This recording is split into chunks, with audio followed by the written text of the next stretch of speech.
ये गौरी हम लेके आए बड़े श्री कृष्ण भगवान की झूमर रही हो। सुनी लोग कैसा लागता। अच्छा लगे तो लाइक कमेंट करके बताए लोग। धन्यवाद।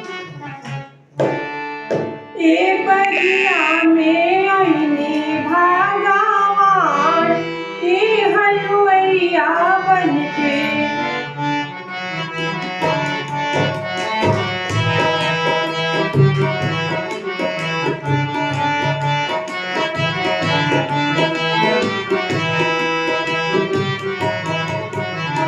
चार सखी लाडो कीने चार सखी मोल करे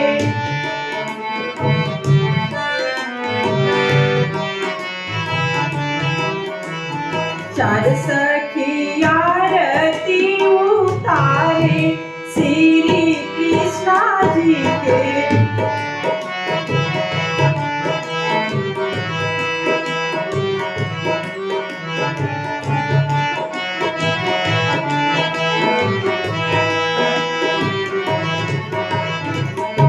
ए बगिया में आईनी भगवान ए बाजवा बनके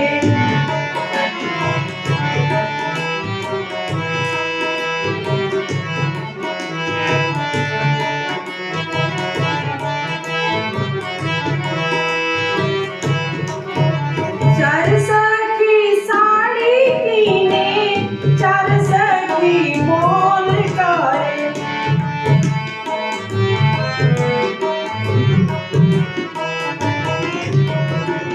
चार सखी आरती उतारे श्री कृष्णा जी के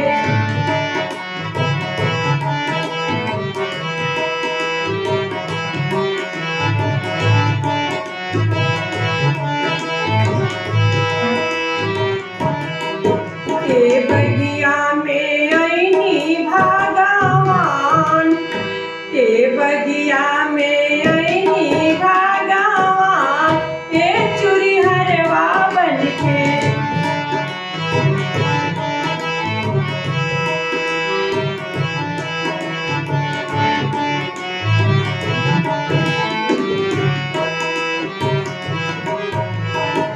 चार सखी चूड़ी पहने चार सखी मोल करे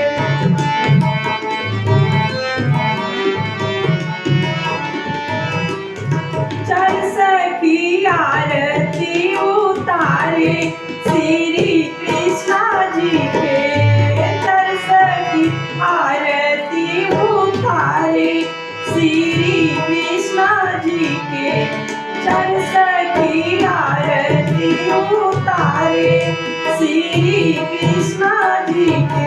धन्यवाद।